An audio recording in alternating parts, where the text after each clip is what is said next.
reading my very first case law, I was completely confused because I was introduced to very new important terms that were ratio decidendi and obiter dicta. अब मेरे को तो मालूम नहीं था क्या था, but today I'm going to solve it for you.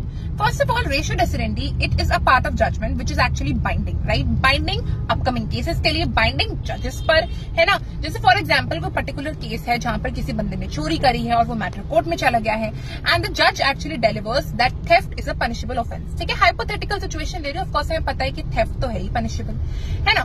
तो उस केस में क्योंकि जज ने ये स्टेटमेंट बोल दी है and it is going to be binding part of judgement because it is most important part of the judgement, so that is going to be followed by the upcoming judges in the upcoming cases. So that is going to be ratio decidendi.